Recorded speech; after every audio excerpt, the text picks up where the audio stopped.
Paz, irmãos, sejam muito bem-vindos à turma Conhecendo o Novo Testamento. Nós estamos estudando o livro de João e a gente vai para a terceira parte, que é a última parte desse livro, para que na semana que vem a gente comece a estudar o livro de Atos. Vamos lá, então.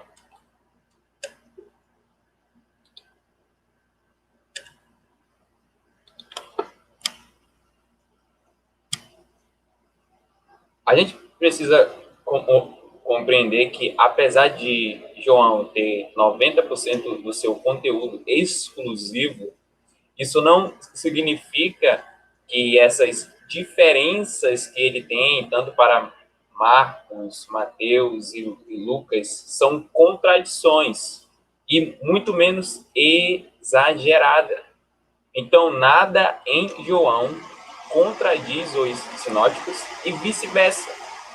Outra coisa, as diferenças entre João e os sinóticos não devem ser exageradas. Tanto João como Mateus, Marcos e Lucas apresentam Jesus Cristo como o Filho do Homem, o Messias de Israel. É só você ler lá em Marcos 2:10, João 1:51, e Filho de Deus em carne humana, Marcos 1:1, João 1:34. Então, o fato de João ter 90% do seu conteúdo exclusivo, isso não significa que o conteúdo dele contradiz ou é muito diferente daquilo que a gente encontra nos outros evangelhos.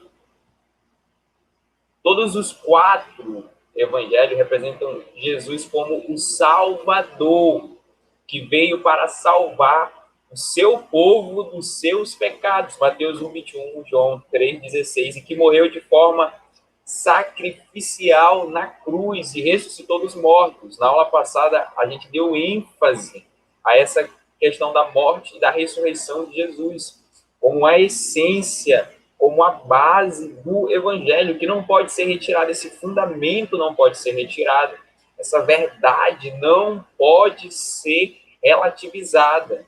E hoje a gente percebe muitos que se dizem teólogos por aí negando a morte de Jesus, negando a ressurreição de Jesus e ainda querendo levar o nome de cristão, o nome de teólogo. A gente sabe, não podemos negar a base do evangelho. É algo que, se a gente tirar, é como a gente retirar a essência de algo. Se a gente tira essa essência, a gente perde o ser, a gente perde a razão de ser. Então, a gente vê todos os 4 evangelhos falando tanto da morte e da ressurreição de Jesus. Não podemos abrir mão disso jamais. Mas aí a gente tem que fazer uma reflexão. Por que a morte de Jesus foi um sacrifício? E aqui a gente precisa fazer um apanhado histórico da redenção. Lá em Gênesis capítulo 12, a gente vê Deus escolhendo o homem, Abrão, que depois se tornou Abraão. E a gente vê o desenvolvimento desse ato da grande história de Deus chamado redenção. E aí ele estabelece o povo judeu, o povo hebreu, ele dá a lei para eles no Monte Sinai. E ali a gente vê muito bem, a gente vê também isso em Levítico. Então, se você ainda não leu Levítico, apesar de ser uma leitura difícil, é necessário ler, porque ali a gente vai ver bases para o evangelho que a gente vê em todo o Novo Testamento. E ali, nesse processo da redenção, a gente vê essa questão de sacrifícios. A gente vê que animais eram mortos por causa do pecado do povo. E tudo isso, quando a gente lê Hebreus, a gente sabe que era uma sombra, que era um prenúncio daquilo que viria, do grande sacrifício, o sacrifício do cordeiro que foi morto antes da fundação do mundo, como Pedro fala para a gente. Então, todo esse sacrifício era uma sombra do sacrifício de Jesus. E por que foi um sacrifício? porque ele foi um substituto. Substituto por quê? Substituto por causa dos nossos pecados. Nossos pecados fazem separação entre nós e Deus. E Jesus morreu de forma sacrificial para nos religar com Deus. E era, né, necessário que esse sacrifício fosse perfeito, como a gente vê também isso instituído lá no Antigo Testamento, e era necessário que ele fosse justo. O justo precisava morrer pelos injustos. Então, Jesus foi esse justo e nós somos os injustos. Então, a morte de Jesus foi um sacrifício por causa dos nossos pecados e ele morreu nos substituindo. Isso é maravilhoso, irmãos. Essa mensagem do Evangelho ela é gloriosa, ela é magnífica. E a gente não pode escutar isso e, e ficar, poxa, ok, nossa, realmente ele morreu, realmente é isso. Isso não mexer, isso não mudar a forma como a gente vive, isso não fazer com que a gente fique maravilhado, esse mistério de que Deus se encarnou e morreu por causa do seu povo, morreu a morte de cruz, morreu uma morte sacrificial. A gente precisa compreender que os evangelhos se complementam. João e os sinóticos, de novo, repetindo, Marcos, Mateus e Lucas, eles foram desenhados pelo Espírito Divino para se complementarem. Então, hoje, né, nessa aula, a gente vai ver João complementando os sinóticos, e a gente vai ver os sinóticos complementando João, nesse desenho feito pelo Espírito Divino. Então, vamos lá, para João, complementando os sinóticos. A base para a alegação de que Jesus iria destruir o templo. A gente vê Marcos registrando isso no julgamento de Jesus. E quando ele estava na cruz, Jesus sendo acusado pelos seus inimigos de ter alegado que iria destruir o templo. A gente vê esse registro em Marcos. Porém, os sinóticos não registram a base, o fundamento para essa alegação falsa. Mas João faz. E aí, lá em João 2,19, a gente sabe que Jesus estava falando sobre o seu próprio corpo, que ele iria destruir e que ele iria reerguer de novo no terceiro dia. Jesus estava falando sobre o seu corpo, ele não estava falando sobre o templo, que a gente sabe que tinha levado 46 anos para que ele fosse construído. Então, é por isso que essa alegação é falsa, porque Jesus não estava falando sobre o templo ali, mas estava falando sobre o templo do seu corpo. Então, João complementa os sinóticos. O motivo dos judeus trazer Jesus diante de Pilatos. Os sinóticos não explicam por que os judeus tinham que trazer Jesus diante de Pilatos. Mas João explica para a gente. Os romanos haviam retido deles o direito da pena capital, lá em João 18:31. E é isso que eles argumentam lá, que eles não tinham o direito da pena capital, da morte, eles não eram autorizados. Porque isso, se você acompanhou a aula do presbítero Ricardo Marques, lá no início, quando ele estava dando a introdução ao Novo Testamento, ele estava falando sobre os impérios do mundo, e a gente sabe que na época do Novo Testamento ali, o Império Romano estava dominando. Então, quem viu a aula sabe disso muito bem. Então, se você ainda não viu, recomendo que volte lá no YouTube e assista, para que você possa compreender isso aqui muito bem. Como Pedro acessou o pátio do sumo sacerdote? Então, lá em Mateus, Marcos e Lucas, a gente vê Pedro no pátio do sumo sacerdote, mas eles não explicam como Pedro teve acesso. E João explica como ele ganhou o acesso. Foi João voltando para falar com aquela porteira, e aí permitiu a entrada de Pedro do pátio do sumo sacerdote. Isso está registrado lá em João 18, 15 a 16. Depois estude cada passagem de forma detida para que você encontre lá essas verdades. A chamada de Pedro, André, Tiago e João, lá em Mateus 4, 18 a 22. Quando a gente vê essa chamada, a gente percebe, a gente às vezes entende que esse foi o primeiro contato de Jesus com esses discípulos. Mas essa passagem ela se torna mais compreensível à luz de João 1, 35 até o versículo 42, que revela que eles já haviam passado algum tempo com Jesus. O texto fala para a gente que eles passaram a tarde ali com o Filho de Deus. Magnífico demais isso.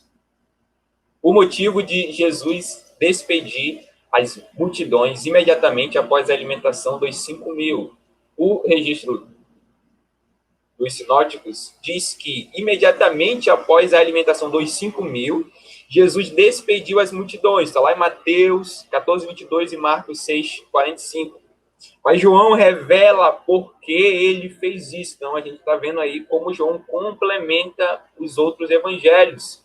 E ele revela que o povo pretendia tentar fazer com que Jesus fosse rei. Isso está lá em João 6,15. Então, quando você estiver lendo agora os evangelhos, você precisa ver, será que João não explica como isso aconteceu, por que isso aconteceu, e vice-versa, como a gente vai ver daqui a pouquinho. A reunião do Sinédrio, na quarta-feira da Semana Santa, era somente para colocar em prática uma decisão que já estava tomada. Como a gente sabe disso? Pelo Evangelho de João. A gente vê essa reunião lá em Marcos, né, 14, 1, 2, mas quando a gente lê João 11, 47 ao 53, onde aqueles sacerdotes ali estavam se reunindo para falar sobre Jesus, que eles tinham que fazer alguma coisa, porque os sinais que eles estavam fazendo, o povo não conseguia negar que ele era, no mínimo, uma pessoa importante, para não dizer o Messias que havia de vir. Então, no final desse relato, a gente vê que eles já tinham tomado essa decisão e eles somente colocaram em prática, quando a gente vai lendo lá Marcos 14, de 1 a 2. Então, a gente percebe como João complementa os sinóticos. Agora, a gente vai ver o inverso.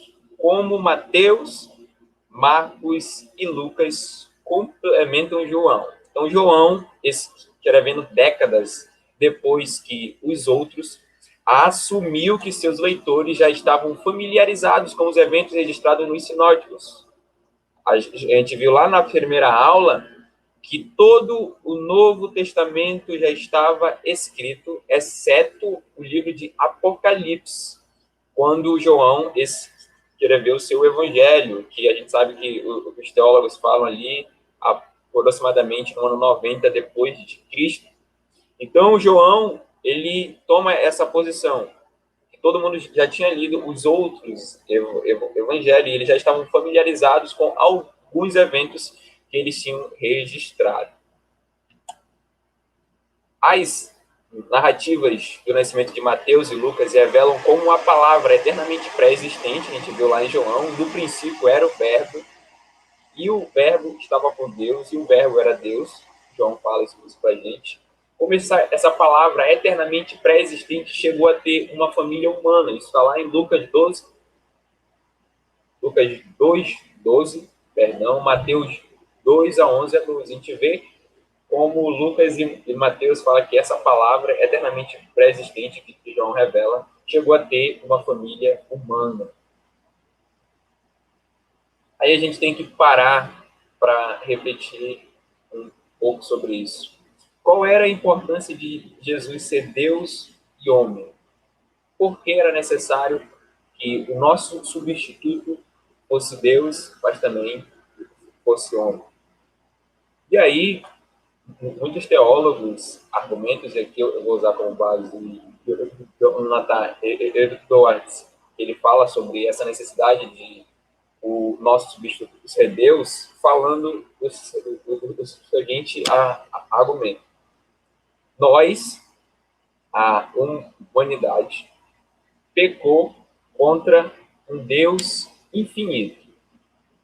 Então, essa é a primeira parte do argumento. Nós pecamos, nós ofendemos, nós fizemos rebelião contra um Deus que é infinito. Logo, isso faz com que cada um de nós tenhamos uma culpa infinita. Se eu fiz algo contra alguém que é infinito, a minha culpa ela é infinita também. E se a minha culpa é infinita, isso quer dizer que eu mereço uma punição infinita também. É por isso que a gente sabe que a condenação vai ser eterna. Não tem isso de que as almas vão, a partir do final, subir, não. Condenação vai ser eterna. É terrível demais o quadro da condenação eterna, a separação de Deus, longe da presença do Senhor, sendo atormentado. Então, o fato dele ser Deus, o fato dele precisar ser Deus é justamente porque a nossa punição é infinita. E somente um Deus, que também é infinito, poderia suportar essa punição que era infinita ou eterna. E por que ele precisava ser homem? Lá em Hebreus 9, 22, se eu não me engano, fala que não há remissão de pecados sem derramamento de sangue. Então, Jesus precisava ser Deus porque ele suportou uma punição infinita, uma condenação que só um Deus eterno poderia suportar. Mas também ele precisava ser homem, porque era necessário morrer, era necessário derramamento de sangue, derramamento da vida, era necessário a vida do justo pelos injustos. Então, essa realidade gloriosa, poderosa, mais um outro mistério da nossa fé, ela não pode ser perdida, irmão. O homem não pode salvar a si mesmo. Mesmo que o homem faça boas obras, seja uma pessoa boa, entre aspas, faça isso, faça aquilo, ele não pode pagar por uma alma humana. O sacrifício é muito alto, irmãos. Somente Deus, o Deus homem, poderia fazer isso. Isso foi feito por Jesus Cristo, irmãos. A nossa missão é anunciar isso. A nossa missão, se a gente não foi alcançado pelo Evangelho, é se agarrar a essa realidade poderosa, a essa realidade, a esse fato, a esse evento histórico que aconteceu cerca de 2.000 anos atrás. Então, qual a importância de Jesus ser Deus e homem? Deus, porque era uma punição infinita, homem, porque era necessário morrer, sacrifício, derramamento de sangue. Os sinóticos, ainda complementando João. Em João 1,40, o autor introduziu André como o irmão de Pedro, embora ele ainda não tivesse mencionado Pedro, ou seja, os meus leitores provavelmente, ou então certamente, já leram Mateus, Marcos e Lucas. Então, eles devem saber que André é irmão de Pedro. A nota explicativa de João, dizendo que João Batista ainda não tinha sido lançado na prisão, como a gente vê lá em João 3:24, assume que seus leitores sabiam que ele eventualmente seria. No entanto, o Evangelho de João não registra a prisão de João Batista, que é descrito nos sinóticos. Então, Mateus 4:12, 14:3, Marcos 6:17, Lucas 3:20, você pode olhar depois,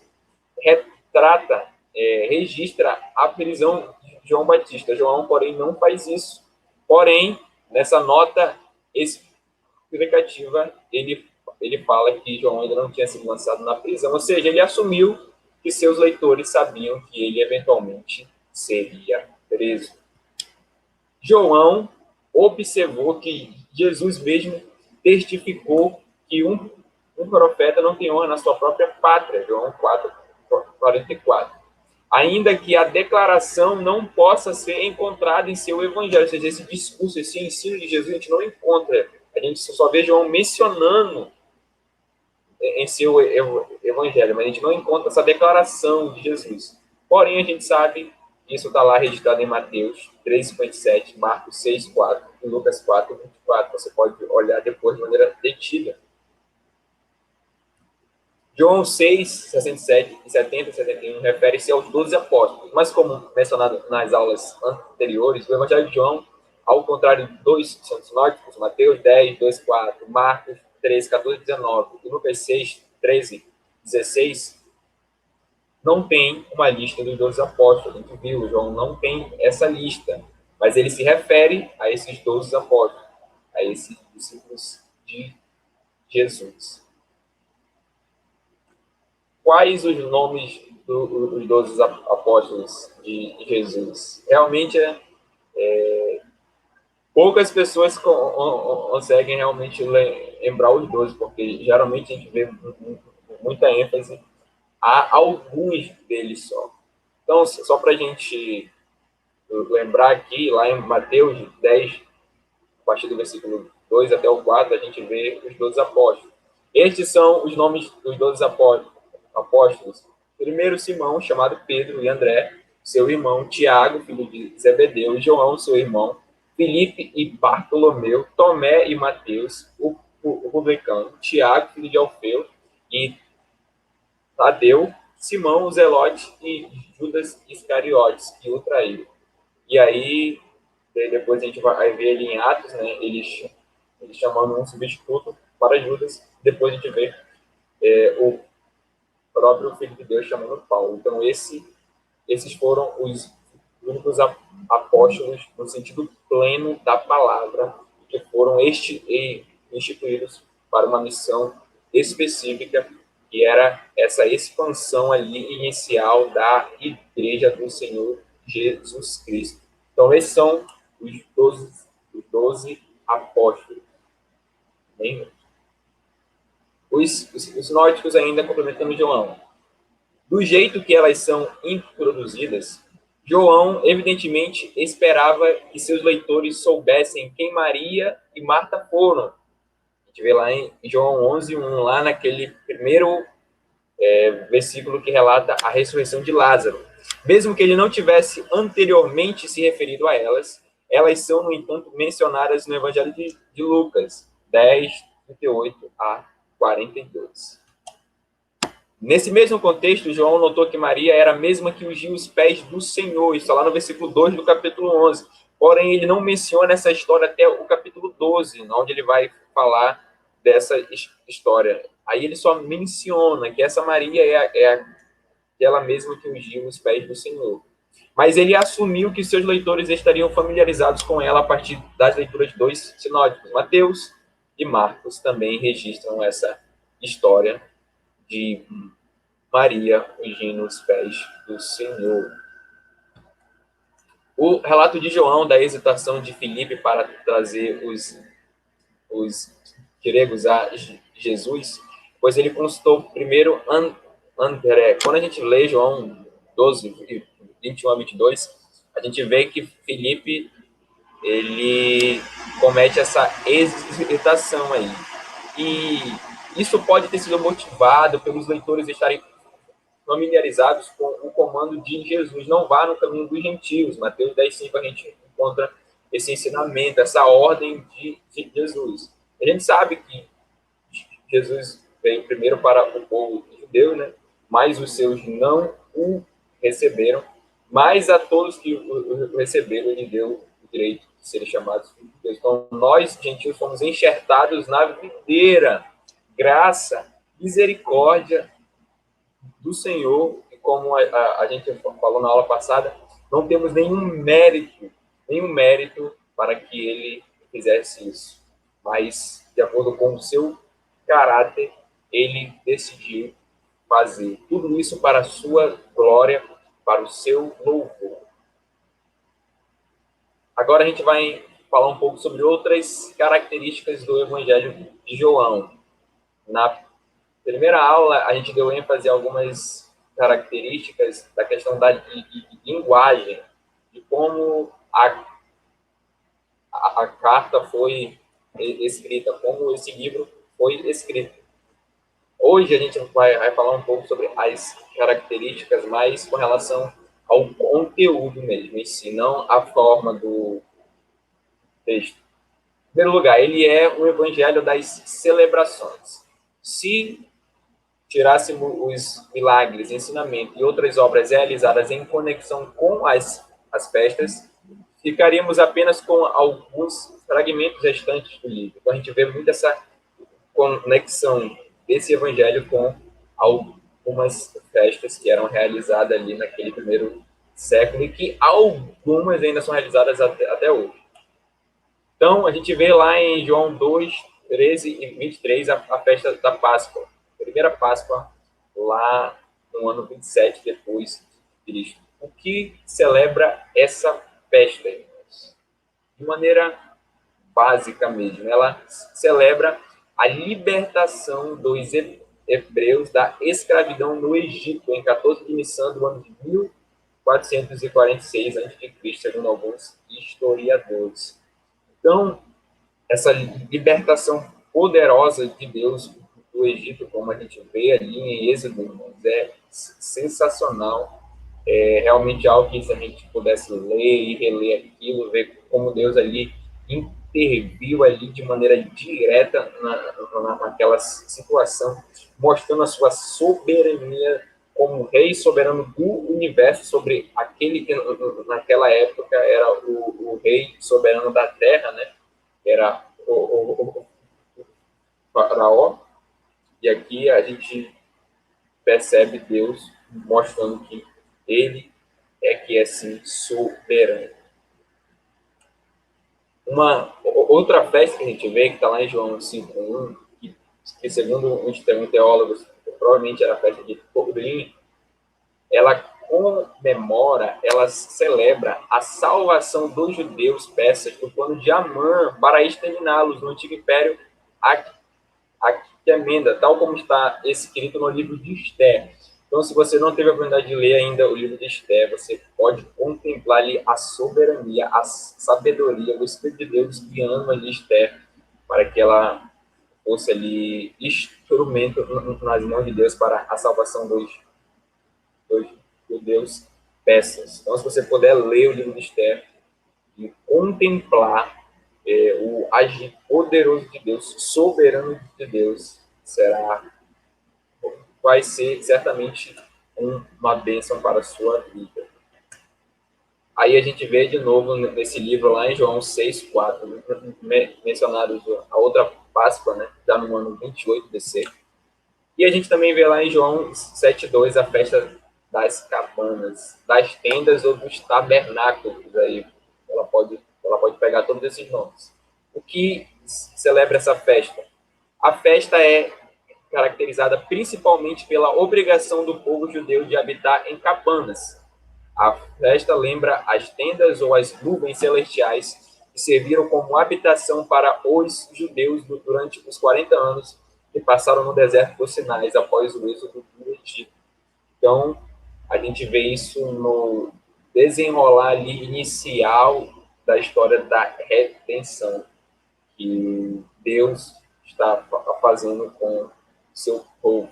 E a gente percebe nesses 40 anos que eles passaram ali como Deus realmente esteve com eles, esteve os servindo, protegendo, alimentando, sustentando. E mesmo assim eles reclamaram, mesmo assim eles foram desobedientes, mesmo assim eles foram idólatras, o que muitas das vezes a gente pegando, lendo, né, essas histórias, a gente pensa, poxa, esse povo é muito rebelde. Eu não sou assim, esse povo tinha outros deuses, eu não sou assim, tinha ídolos, eu não sou assim. E às vezes a gente não consegue se enxergar nessa história. E isso é um erro, irmãos. A gente precisa compreender que somos simultaneamente justo e pecador, mas que muitas das vezes a gente nega aquilo que a gente crê com as nossas atitudes, com as nossas ações. Então, quando a gente estiver lendo a palavra de Deus, principalmente a história da redenção, a gente precisa reconhecer que em toda a narrativa bíblica, Deus é o herói. Deus é aquele que tem a primazia. Nós somos apenas coadjuvantes. Nós somos apenas personagens secundários. E esses personagens secundários fizeram muito, erraram muito durante a história, como o povo judeu. Então a gente deve ter isso muito em mente. Então essa festa das cabanas também está registrada lá no livro de João, capítulo 7, versículo 2. Há também a festa da dedicação, em João 10, 22. O que essa festa celebra? E aqui, para a gente compreender essa festa, a gente vai fazer referência de novo a outra aula do presbítero Ricardo Marx, onde ele estava falando sobre aqueles 400 anos de silêncio, onde ele estava falando sobre aquele período interbíblico, como Deus agiu ali naquele tempo. E aí ele fez referência a um homem chamado Judas Acabeus, e ele também fez referência ao livro de Primeira e Segunda Macabeus, que a gente não encontra na nossa Bíblia, mas a gente encontra na Bíblia católica. Ele não é um livro inspirado. Talvez ele sirva somente como história, que é justamente o propósito dele aqui nessa aula, nessa parte, para a gente compreender o que essa festa da dedicação fala para a gente. Os judeus celebram a chamada festa da dedicação, ou festa de Hanukkah, todos os anos durante 8 dias, representando os 8 dias do milagre do fogo no templo, no ano de 162 a.C. Então, lá naquele período interbíblico que o presbítero Ricardo Marques destrinchou com a gente. O óleo só queimaria por um dia, conforme o relato no livro de 2 Macabeus. Porém, Deus fez esse milagre e o óleo ficou queimando durante 8 dias. Então, essa festa da dedicação, a festa de Hanukkah, celebra esse milagre do fogo no templo, no ano de 162 antes de Cristo. E aí a gente vê também, mencionar de novo, a Páscoa, que já no caso seria a terceira, no ano 29 depois de Cristo. João é um evangelho de testemunho também, irmãos. O autor assume a atitude de um advogado diante de um júri, apresentando testemunho até ter certeza de seu caso, e depois encerra o testemunho com a certeza de que muito mais poderia ser oferecido se isso fosse necessário. João 21, 25, a gente vê ele falando ali, olha, se a gente fosse realmente colocar em livros tudo aquilo que Jesus fez e ensinou, nem todos os livros do mundo seriam suficientes. É lógico que aquilo ali é uma hipérbole, mas isso mostra para a gente que tinha muita coisa ainda que ele poderia ter falado sobre aquilo que Jesus ensinou ou sobre aquilo que Jesus realizou ali no meio deles. Mas na compreensão dele, guiado, supervisionado, superentendido ali pelo o Espírito Santo, ele compreendeu que já era o necessário para cumprir o seu principal propósito, que é revelar Jesus como o Filho de Deus. E aí a gente vê ele falando sobre o testemunho de João Batista, outros indivíduos, ele fala sobre as obras de Jesus, o testemunho do próprio Jesus, a gente falou sobre os eu sou, Eu sou o pão da vida. Eu sou o bom pastor. Eu sou a luz do mundo. Então a gente vê o próprio testemunho de Jesus. A gente vê o testemunho da Escritura, o testemunho do Deus Pai e o testemunho do Deus Espírito Santo. João também é um evangelho, irmão, de convicção. Como a gente estava falando, ele tem dois propósitos. Um apologético, revelar Jesus como Filho de Deus, e o outro é evangelístico, para que quando a gente crê no fato de que Jesus é realmente o Filho de Deus, que ele morreu e ressuscitou, a gente tenha fé, que a gente seja salvo, que a gente tenha a vida eterna. Então, o objetivo é produzir fé. Vários exemplos de fé ele fala. Ele mostra o crescimento da fé, o segredo da fé, como ouvir ou receber a palavra, os resultados da fé, vida eterna, liberdade, paz, poder. Então, esses são os resultados da fé. Nós temos experimentado esses resultados, liberdade no Espírito Santo, essa paz que excede todo entendimento, esse poder, esses sinais que seguirão os que querem. Será que a gente tem experimentado esses resultados da fé? Precisamos fazer sempre uma autoanálise. Ele também é um evangelho espiritual. Ele representa as mediações mais profundas de João, que são moldadas para estabelecer uma grande doutrina, que em vez de relatos históricos se tornou seu grande impulso. Para João, história é doutrina, e ele a revê à luz da sua interpretação espiritual. Então, isso tudo sendo guiado pelo Espírito Santo. Agora, para a gente pensar um pouco, irmãos, como você tem analisado a história? Nós não cremos em um Deus que criou o mundo como um relógio, deu corda nesse mundo e soltou ao seu bel prazer. As leis físicas somente têm poder, e que o universo está fechado e que Deus não intervém, não. Nós cremos em um Deus que governa a história.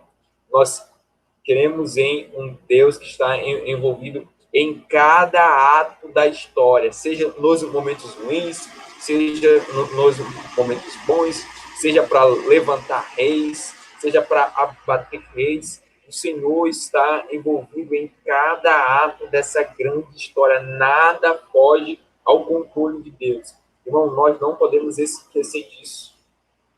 A história, o universo não é algo fechado. Deus age sim por meio das suas leis que ele criou, mas ele também intervém, ele já interveio e ele vai intervir. A gente deve compreender isso. E como você tem analisado, analisado a sua própria história, irmãos? Como você tem pensado, como você tem refletido sobre a sua própria história? Deus também governa a nossa história de maneira específica. Deus também governa. Ele também, ainda né, sobre essa parte de que ele é um evangelho espiritual, a gente percebe que João forneceu um grande baluarte, uma grande arma, uma grande defesa contra os mestres gnósticos que haviam negado a divindade de Jesus. Para esses mestres, eles não poderiam definir se Deus existe ou não existe, e se ele existe, nós não podemos conhecer, nós não podemos se relacionar. Então, eles fizeram de tudo para negar a divindade de Jesus. Eles fizeram isso. Então, João também escreveu por causa disso. Esse não foi o propósito principal, como a gente viu, mas também João escreveu por causa disso. Ele também enfatizou e detalhou sobre a humanidade de Jesus. Todo o seu propósito é tanto o registro histórico dos fatos como o desenvolvimento de seu mais íntimo sentido. Ai, irmãos, a gente não deve, irmãos, perder essas bases da nossa fé. Nós temos que crer na divindade de Jesus, temos que crer na humanidade de Jesus. Nós já falamos qual era a importância dele ser tanto Deus como homem. Nenhum ensino, nenhuma filosofia, nenhuma teoria, nada disso pode tirar isso de nós. São as bases da nossa fé que nós não podemos abrir mão por nada nesse mundo. Ele também, o Evangelho de João, é um evangelho de símbolos. Todo o livro fala na linguagem de símbolo. Os números místicos, 3 e 7, prevalecem ao longo do livro, não apenas nas coisas e nas palavras registradas, mas na organização dos assuntos. Então, como a gente viu, né, João ali relatando os 7 eu sou de Jesus de maneira direta, a gente vê João relatando os 7 milagres de Jesus, da sua vida, né, seu ministério até a sua morte. Ele relata 7 milagres de Jesus e depois ele relata um outro milagre no capítulo 21. E aí a gente tem um total de 8 milagres relatados por João. Cada um dos 8 milagres é usado para um sinal ou símbolo, como na multiplicação dos pães para 5.000, em que Jesus aparece como o pão ou o sustento da vida. Irmão, a gente deve parar nesse momento e pensar também, será realmente que Deus tem sido um sustento da nossa vida? Será que ele realmente tem sido o pão da vida? Será que a gente tem tomado posse dessa realidade? Isso a gente deve tomar posse, de que Deus é o sustento da nossa vida.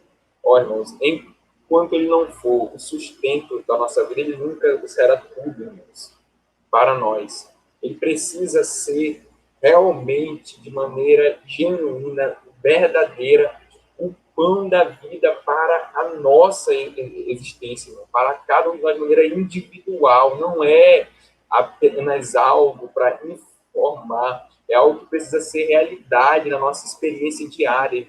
Precisamos refletir sobre isso.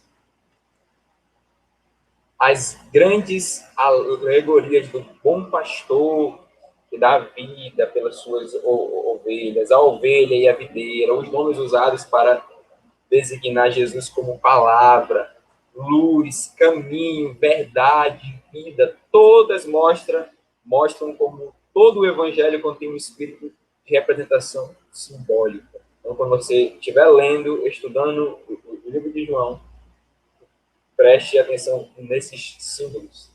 Isso certamente vai dar um entendimento maior do assunto que está sendo ali exposto. Porém, de novo, eu ressalto o fato de que se o Espírito Santo não confirmar, não testificar seus estudos, sua meditação da palavra de Deus, isso pode se tornar apenas um estudo como qualquer outro. É necessário a obra do Espírito Santo também nessa questão.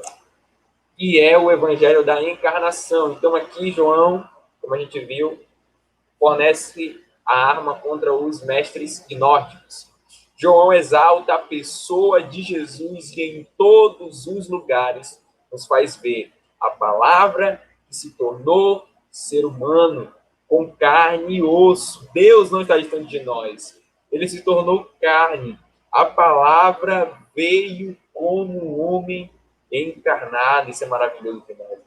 Como eu disse já antes, é um dos maiores mistérios que é necessário fé para se aproximar de Deus, para realmente tomar posse dessa realidade de saber que Deus eterno se encarnou, que o Criador da história, que o autor da história entrou na sua própria história.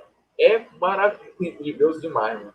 O oceano que ele entrou como uma pequena gota de água, pelo fato dele ter se tornado ser humano, Isso é maravilhoso, magnífico. É um mistério que a gente só deve ficar maravilhado com algo tão majestoso que foi feito por Deus.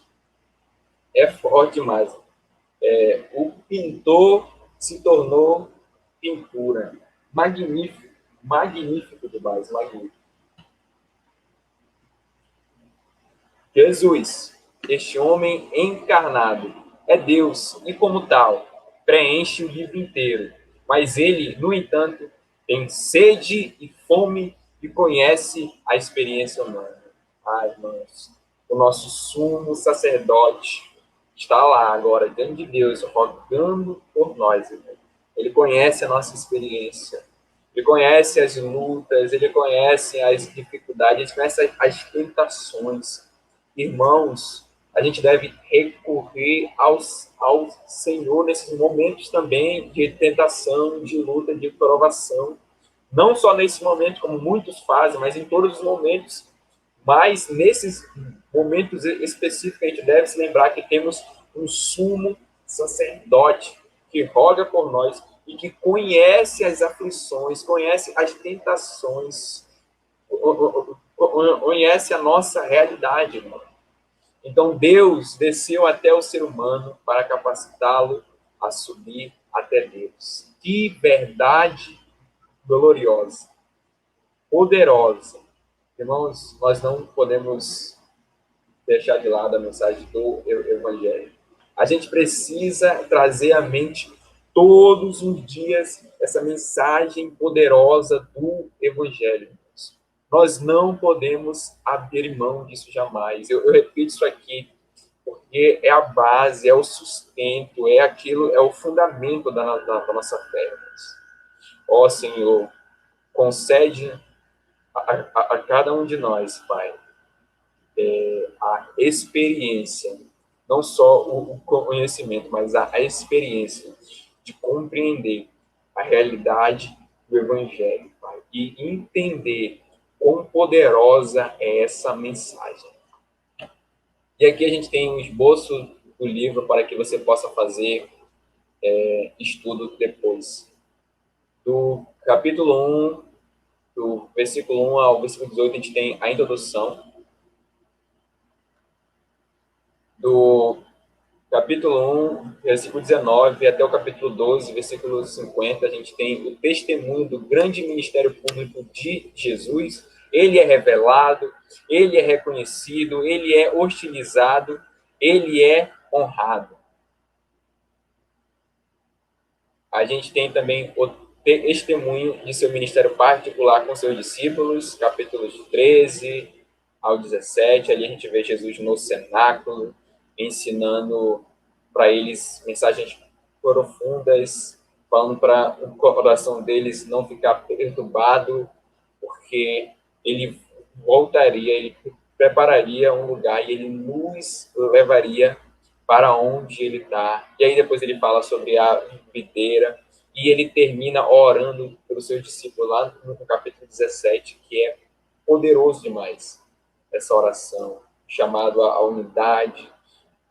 Enfim, você precisa ler, meditar e pedir a iluminação e a transformação da sua vida a partir da ação do Espírito Santo, com base nessas verdades que João revela para a gente. E aí a gente tem lá no capítulo 18, 19, o testemunho de sua paixão, a traição dele. Esse é um fato que todos nós conhecemos. O julgamento judaico ou eclesiástico, né? A gente sabe que Jesus passou por 2 julgamentos, então eu falo de novo. Quem ainda não assistiu aquelas aulas que a gente fez lá no início, vocês podem assistir, que realmente vai lhe dar uma visão maior sobre esses fatos que estão registrados em João. E a gente tem o julgamento romano, ou civil, e, por fim, sua morte e sepultamento. E, para encerrar o esboço do livro, a gente tem o testemunho de sua ressurreição e manifestação. Essa é a parte mais linda, assim, porque a morte não conseguiu deter o Filho de Deus, mostrando que ele é Senhor sobre tudo, Deus Pai, Deus Filho e Deus Espírito Santo, essa Trindade eterna agindo na obra da criação, agindo na obra da redenção, agindo na parte da consumação. Então, Deus está agindo em todos esses eventos, em todos esses capítulos da sua grande história. E a ressurreição é o ápice, ou é um dos ápices da parte da redenção. Bem, irmão, então, com esse esboço, vocês podem fazer um estudo mais detido, que certamente certamente vai enriquecer a sua vida espiritual. Irmãos, bons estudos no Evangelho de João a partir de hoje. Se você ainda não leu, recomendo que leia. Se você leu, leia de novo, leia sempre, porque é bênção demais para a nossa vida.